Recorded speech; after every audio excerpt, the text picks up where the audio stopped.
Hi friends, आज हम लोग डिस्कस करेंगे कि हमारे जो शरीर की जो इम्यूनिटी है वो कैसे काम करती है और जो हम लोग एंटीबायोटिक यूज़ करते हैं उसका हमारे शरीर पे क्या इफ़ेक्ट आता है और वो हमारे इन्फेक्शन को ख़त्म करने में हमारी कैसी मदद करती है। बेसिकली जो हमारा ये शरीर है इसमें एक डिफेंस मैकेनिज़्म होता है, यानी कि अगर कोई बाहर से कोई इन्फेक्शन होता है, बैक्टीरियल, वायरल, फंगल या किसी टाइप का कोई इन्फेक्शन है, तो हमारे शरीर के अंदर जो डिफेंस मैकेनिज़्म होता है वो ट्रिगर्ड हो जाता है, यानी वो एक्टिवेट हो जाता है उस इन्फेक्शन को ख़त्म करने के लिए। होता क्या है कि जो हमारे शरीर में, हमारी ब्लड में जनरली जो सेल्स होती हैं वो एक स्पेशल टाइप की सेल्स हैं जिनको कि हम टीएलसी कहते हैं, जिनको कि हम ल्यूकोसाइट्स कहते हैं।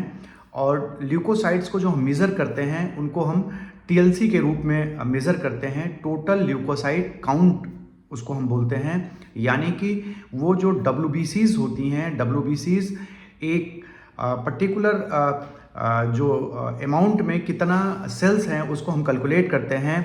एक माइक्रोलीटर में कितना सेल्स प्रेजेंट है उसको हम टीएलसी के रूप में काउंट करते हैं, जिसकी नॉर्मल वैल्यू एडल्ट में जनरली 4000 से 11000 के बीच में होती है। यानी इसके बीच में अगर आपकी ये टीएलसी है तो वो नॉर्मल हम उसको काउंट करते हैं।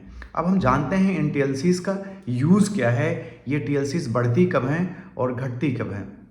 आपके शरीर में अगर कोई इन्फेक्शन हो जाए तो ये टीएलसी क्या करती हैं, उस इन्फेक्शन को ख़त्म करने के लिए ये अपने को मल्टीप्लाई कर लेती हैं, यानी अपने को बढ़ा लेती हैं। ये डायरेक्टली प्रोपोर्शनल होती हैं आपके इन्फेक्शन के, यानी आपके शरीर में जितना इन्फेक्शन होगा ये डब्ल्यूबीसीज अपने को उतना मल्टीप्लाई कर लेती हैं।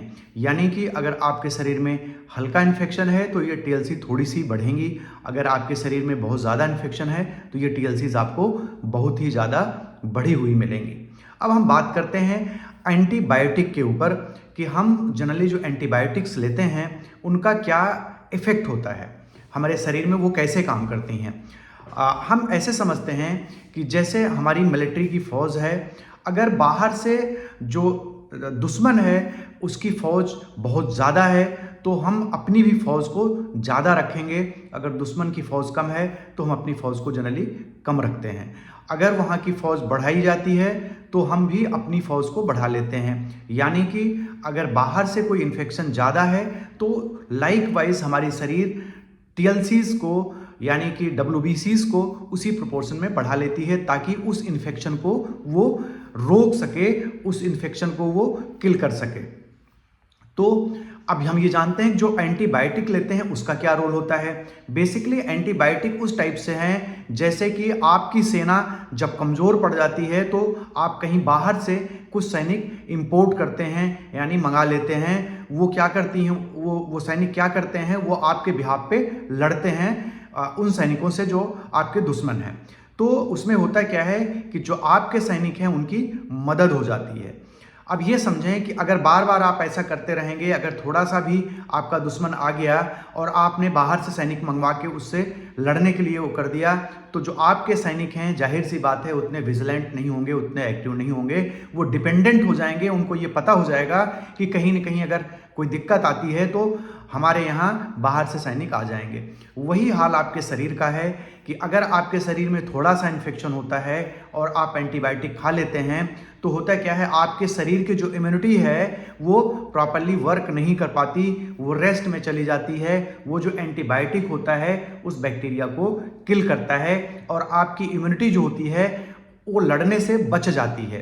यो आप इस टाइप से समझें कि आपकी जो इम्यूनिटी है, आप अपनी इम्यूनिटी को खराब कर रहे हैं बार बार अननेसेसरी का थोड़े मोड़े इन्फेक्शन में एंटीबायोटिक्स लेके।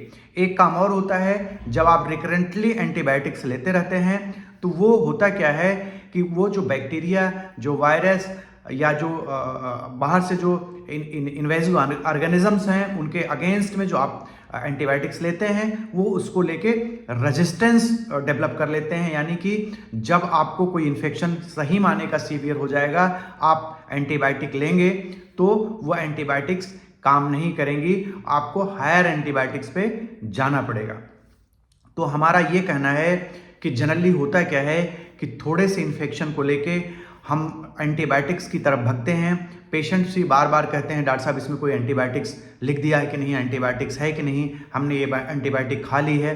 तो देखिए, एंटीबायोटिक कोई ऐसी चीज़ नहीं है कि आपके शरीर में कोई इन्फेक्शन हुआ, कोई आपको फीवर हो गया तो आपको एंटीबायोटिक की डिफिशिएंसी हो गई, ऐसा नहीं है। एंटीबायोटिक्स तब है जब आपकी इम्यूनिटी फेल हो रही है, सही माने में आपकी जो इम्यूनिटी लड़ नहीं पा रही है, या लग रहा है कि आपके शरीर में सही माने में इन्फेक्शन बहुत ज़्यादा है, टॉक्सिसिटी ज़्यादा डेवलप हो रही है, आपकी शरीर नहीं लड़ पाएगी, तब एंटीबायोटिक लेने का सही माने का यूज़ है, मतलब है।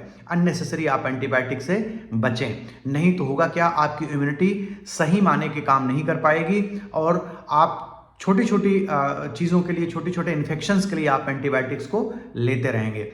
हम आपको दूसरे वे में समझाएं कि पूरे एटमॉस्फेयर में अगर हम देखें तो हमारे डिजीज़ को कॉज करने के लिए बहुत सारे बैक्टीरिया प्रेजेंट हैं।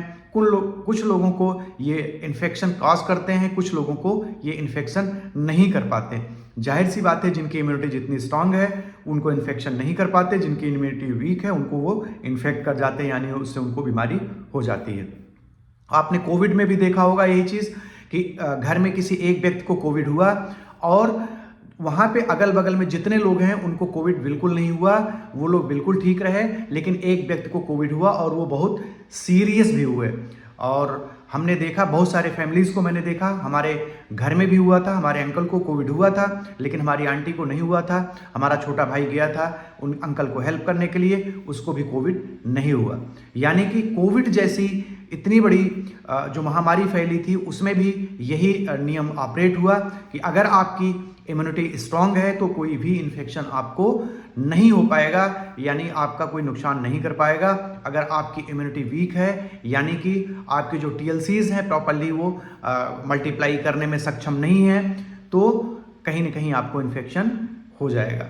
तो आप अपनी इम्यूनिटी को स्ट्रांग रखने के लिए क्या करें, आप प्रॉपर हेल्दी डाइट लें, पानी रेगुलर पीते रहें, आप रेगुलर एक्सरसाइज करें, हवा आपको मिलती रहे, ऐसे एटमॉस्फेयर में रहें जहां ऑक्सीजन आपको मिलती रहे। तो इसका ध्यान दें। आज बेसिकली हम इस टॉपिक पे इसलिए चर्चा कर रहे हैं कि हम आजकल देख रहे हैं छोटी छोटी चीज़ों को लेके लोग एंटीबायोटिक्स पे डिपेंडेंट हो गए हैं। लोग अपने मन से खरीद के एंटीबायोटिक्स खा रहे हैं। इवन हम तो ये कहेंगे कि जो फंगल इन्फेक्शन है आजकल, वो बाहर से मार्केट से कोई क्रीम लेके लगाते रहते हैं और उसमें स्टेरॉइड भी होता है, एंटीफंगल भी होता है, एंटीबैक्टीरियल भी होता है। तो वो क्या कर रही हैं, क्रीम्स रेजिस्टेंस क्रिएट कर रही हैं और लोगों को जो डिजीज़ है, जो इन्फेक्शन है, वो ठीक ही नहीं हो पा रहा है। तो कहीं ना कहीं हम लोग इसके लिए खुद ही जिम्मेदार हैं। तो प्रोफ्यूज मेडिकेशन से बचें, आप डॉक्टर की सलाह जरूर लें। अगर आप अपने मन से मेडिकेशन करेंगे तो कहीं ना कहीं इसका साइड इफेक्ट जरूर मिलेगा। और एंटीबायोटिक इसलिए नहीं है कि आप उसको रिकरेंटली यूज़ करें, ये बहुत जुडिशियस इसका सिलेक्शन होना चाहिए कि आपको उसकी ज़रूरत है भी कि नहीं है। आप अपनी बॉडी के इम्यूनिटी को लड़ने दें बीमारी से, जब लगे कि नहीं, ये नहीं लड़ने में सक्षम नहीं है, तो एंटीबायोटिक आप ले सकते हैं। TLC का बढ़ना एक मेजरमेंट है आपके शरीर में कि कोई इन्फ्लामेशन है, कोई इन्फेक्शन है, कोई ऑटोइम्यून डिजीज़ है। कई बार ये होता है कि TLCs एबनॉर्मली बढ़ जाती हैं, जैसे कि ल्यूकेमिया वगैरह में होता है, कैंसरस कंडीशन में होता है।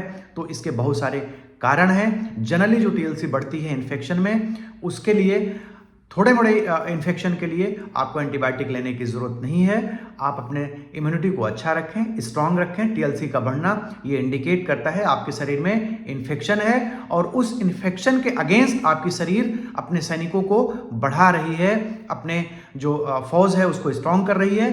आपके शरीर में आपकी इम्यूनिटी जो है उस बैक्टीरिया से लड़ रही है। बस इतना ही इंडिकेशन है। इसका मतलब ये नहीं है कि आप एंटीबायोटिक नहीं लेंगे तो आप बिल्कुल ठीक नहीं होंगे। जैसे कि आजकल देखा गया है बहुत सारे वायरल फीवर्स होते हैं, उसमें कोई हम एंटीवायरल नहीं लेते, लेकिन इसके बावजूद भी हम ठीक होते हैं। 2 से 10 दिन के बीच में हम बिल्कुल ठीक हो जाते हैं, क्योंकि हमारी बॉडी जो होती है उस वायरस को लेके एक एंटीबॉडी बनाती है और उस वायरस को किल करके बॉडी से एक्सपेल आउट करती है।